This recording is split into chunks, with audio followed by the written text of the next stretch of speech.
Hola a todos y bienvenidos a la órbita de las letras. El día de hoy quiero hablar un poco sobre una especie de ontología negativa y la lógica del deseo.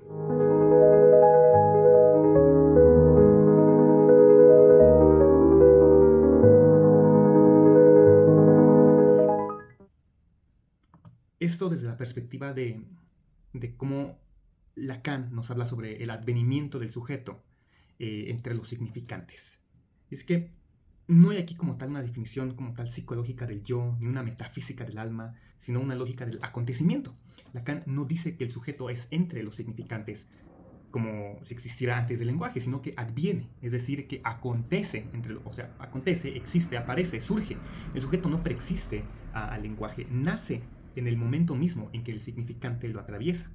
Y este verbo, el verbo de advenir, pues es crucial, ya que implica que el sujeto no es una sustancia, sino un efecto, una posición en una cadena de significantes. Por eso, cuando Lacan formula esta tesis de el inconsciente es estructurado como un lenguaje, pues está declarando que el sujeto no se sitúa fuera del lenguaje, sino que emerge del desajuste entre los significantes que lo constituyen.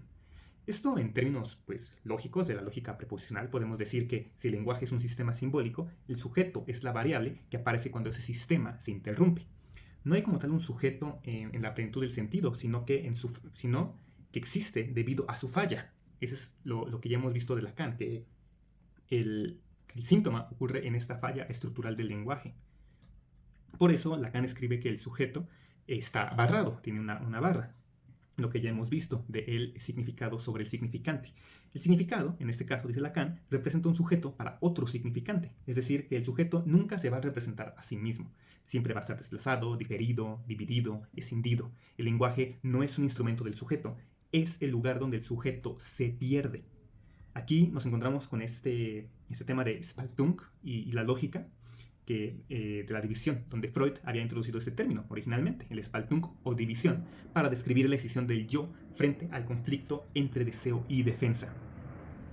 Y esto pues va muy de la mano en la decisión del yo en el proceso defensivo, pues Freud nos afirma que el sujeto puede sostener simultáneamente dos actitudes contradictorias, una que reconoce la realidad y otra que la niega.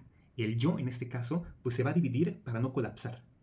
El término inglés splitting, también popularizado por la tradición kleniana, tiende a entender esta división en términos estructurales del yo, partes buenas y partes malas, integradas o disociadas.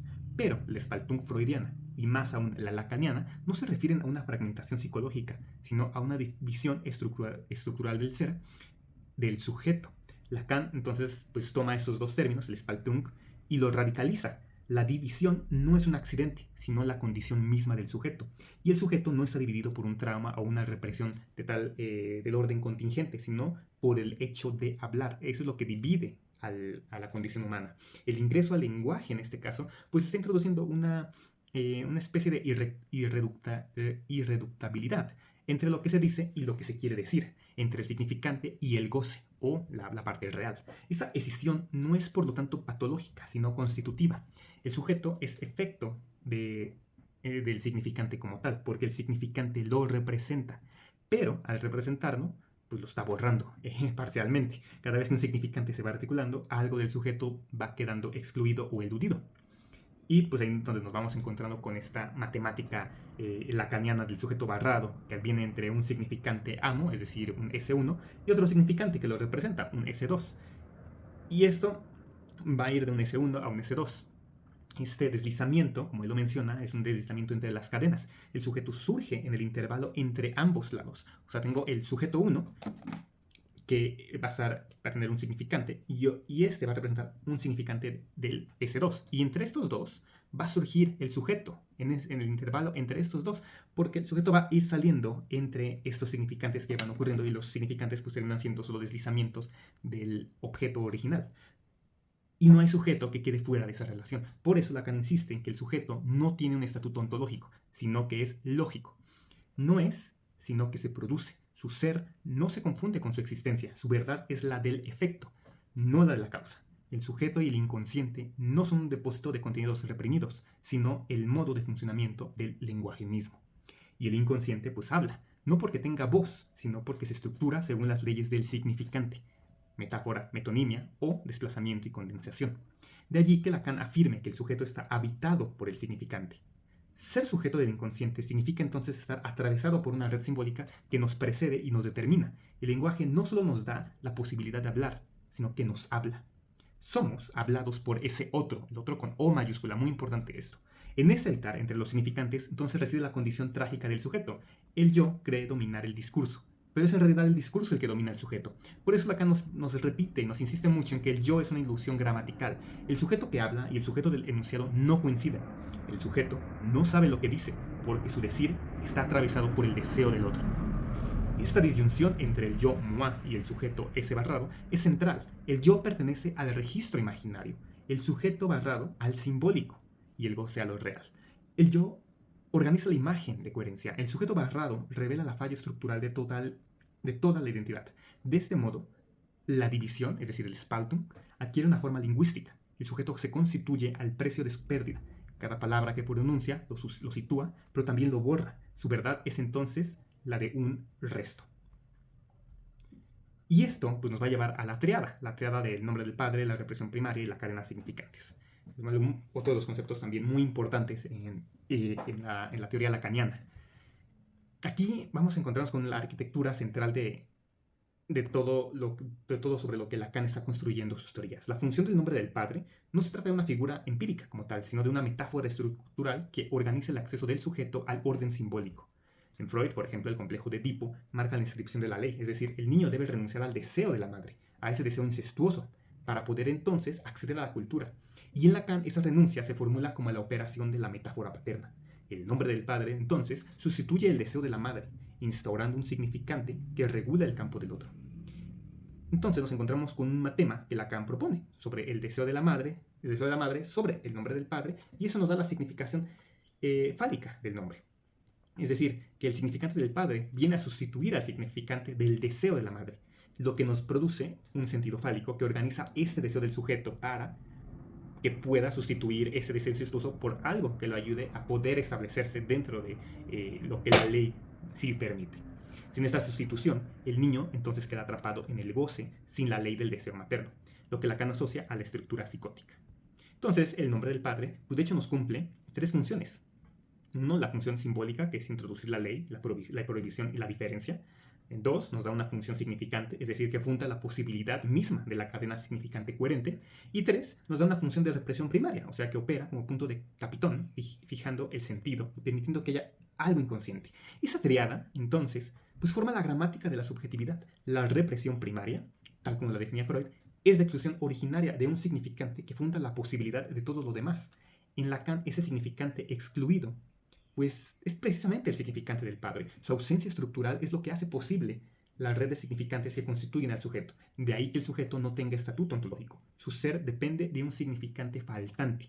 El sujeto no es el centro de la cadena, sino su punto de falta, el lugar vacío donde el sentido se anuda y se desanuda. El sujeto borrado, mejor dicho, de Lacan representa esta falta.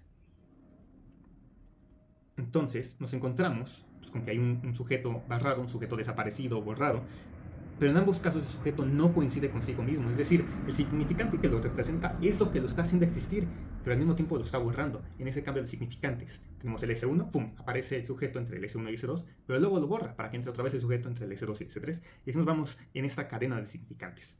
Por eso es que lo hace existir y al mismo tiempo lo borra. Como presencia plena, el sujeto siempre está en fuga, desplazado, es evanescente.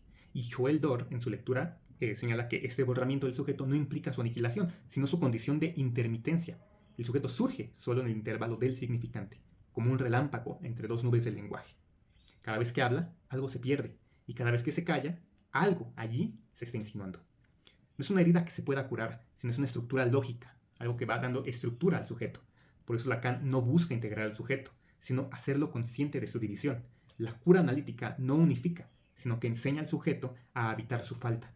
El niño y el lenguaje que tropiezan pues son puntos de partida, ya que Lacan dice que el niño no sabe lo que enuncia, porque su palabra está siempre mediada por el deseo del otro. El niño no habla aún con sus propias palabras, sino que repite, invoca, pregunta todo desde la perspectiva o el registro del otro. La adquisición del lenguaje no es una simple etapa del desarrollo, sino que es una entrada a la estructura del deseo. El niño entra al mundo simbólico al precio de perder esa espontaneidad pulsional.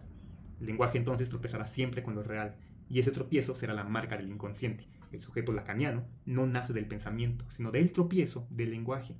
El inconsciente no está dentro del sujeto, sino entre las palabras. Por eso también el inconsciente es realmente el discurso del otro. El lenguaje siempre tropieza porque lo real no se deja simbolizar del todo. Y no se deja simbolizar porque nunca se permite que todo lo que es el inconsciente pueda emerger al consciente. La neurosis, pues en este sentido, no es una falla del sistema, sino su condición misma de ser algo posible. Y esto pues siempre está encarnado en un padre real. Puede ser una ley, un ideal, la palabra. Y por eso Lacan lo llama el nombre del padre. Pero es también una metáfora, es una operación simbólica. Cuando el deseo de la madre se encuentra con la ley del padre, entonces produce estas sustituciones significantes, que es lo que permite que el niño pueda entonces desplazar ese deseo a otros objetos, a otros significantes. El deseo de la madre es entonces ahora releído por el niño a través del significante paterno. Este desplazamiento constituye lo que Lacan llama la metáfora. Freud había descrito en Tótem y Tabú la figura del padre primordial, muerto por 2 hijos y luego erigido como ley. Lacan lee este mito no como algo histórico, sino como la gramática del deseo. La muerte del padre no es un hecho, sino una operación simbólica que permite que el deseo se inscriba dentro de una ley. El nombre del padre es entonces no es el padre como tal, el padre biológico, sino es el significante que introduce la función de la castración. Es decir, la aceptación de que el deseo está marcado por la falta, que no hay un goce pleno. El falo, en ese contexto, no es un órgano como tal, sino un significante de la falta del otro. Y esto introduce la distancia entre lo que se desea y lo que puede satisfacerse.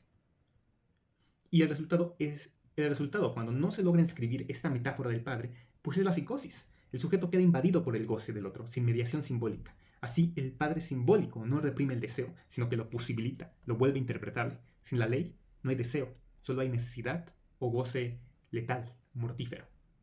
Y quisiera dedicarle también un pequeño tiempo para hablar sobre las diferencias entre la energía y la fuerza, o esa transformación, ¿no? Entre las pulsiones como energía.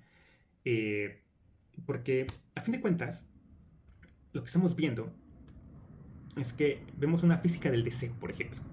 Podemos ver esta analogía entre pulsión y energía, ya que Freud describe las pulsiones como fuerzas constantes, sin un objeto predeterminado, orientadas hacia una descarga. Y esas las podemos comparar entonces con la energía de la física clásica, física mecánica, algo que no se crea ni se destruye, sino que se transforma.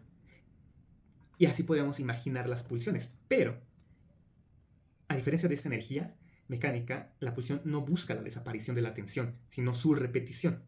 Y nos podemos regresar en más allá del principio del placer, donde Freud descubre que el aparato psíquico no tiende al equilibrio, sino a la compulsión de una repetición. Es decir, a una conservación de una cierta cantidad de tensión ligada a la vida. Y es algo paradójico, porque uno se pregunta por qué la energía no quiere descargarse, por qué no quiere transformarse o sublimarse. Entonces, esta paradoja es lo que abre el camino, por así decirlo, a Lacan. Lacan traduce esta noción al lenguaje del significante. La pulsión no es una fuerza natural, sino una función simbólica. Habíamos pensado, porque no hay una energía psíquica sin lenguaje. La pulsión está estructurada como un borde entre lo simbólico y lo real. Entonces el recorrido pulsional no es lineal como tal, sino que es circular. Parte del cuerpo rodea el objeto y retorna al mismo punto. Y este rodeando va incrementando su deseo. Si Freud veía la pulsión como energía, Lacan la entiende como una topología del deseo. Lo que se conserva no es la energía misma, sino el vacío que la va impulsando. Por eso Lacan dirá que el objeto A, que es el resto del proceso de simbolización, es el objeto causa del deseo. No es su fin como tal, sino el motor del movimiento. Y desde una perspectiva física, pues podríamos decir que el sujeto es un sistema abierto, atravesado por un flujo de energía significante que nunca logra estabilizarse, nunca llega a un equilibrio. El goce sería entonces una forma de energía al límite, una frontera donde el lenguaje termina por quemarse, donde el significante tropieza con lo real. Así como en la termodinámica existe la entropía, en el discurso hay un goce, una pérdida inevitable, una degradación del sentido que paradójicamente pues mantiene al sujeto vivo. Y no solo el sujeto, sino que mantiene por lo tanto el deseo vivo.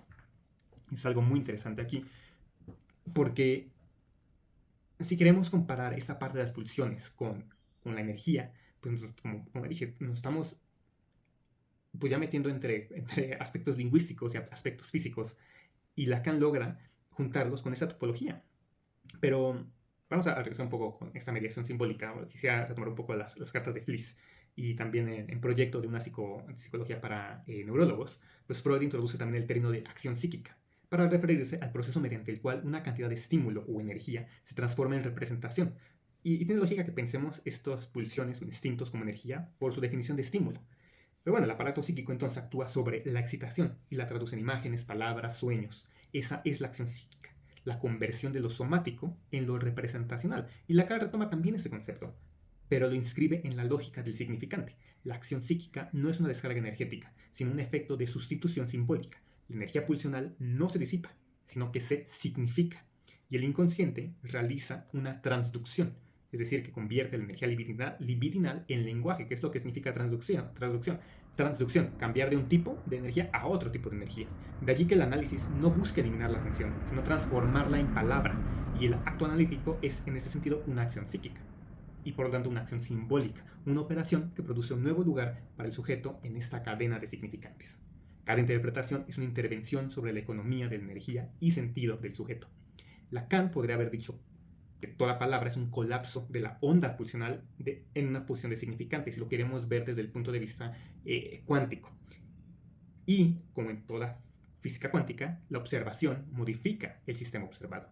Algo muy importante, porque entonces estamos hablando de que nosotros como observadores y el paciente como la partícula se va a comportar de diferente forma y va a reaccionar de diferente forma debido a cómo nosotros lo estemos oyendo, interpretando y en el peor de los casos ignorando.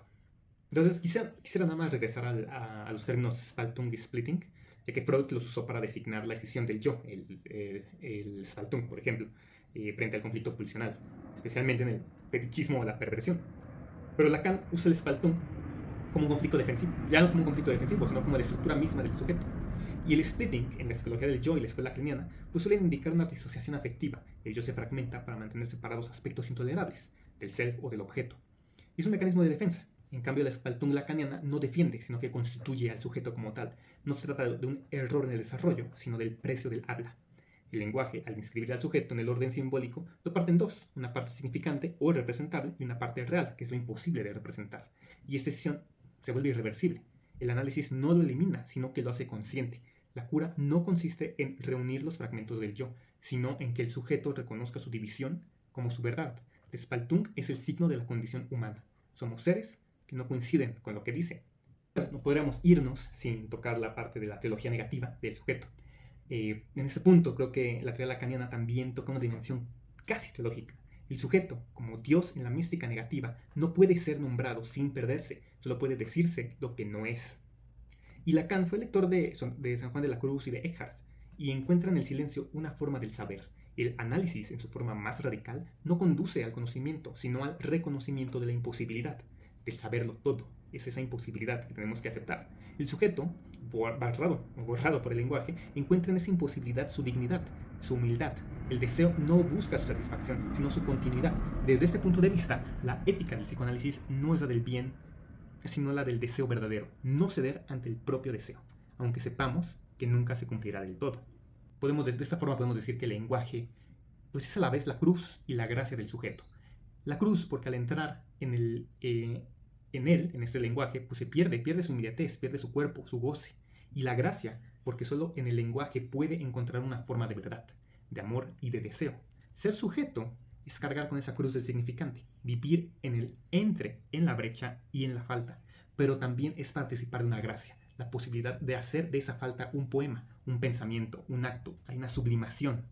Freud descubrió el inconsciente, pero Lacan nos enseña que ese inconsciente es el lenguaje mismo de nosotros y que en su tropiezo, en su tartamudeo, en su balbuceo, en sus lapsus, va a resplandecer lo más humano, el deseo de decir lo imposible. Muchas gracias por escucharme y nos vemos en la siguiente recomendación. Hasta la próxima.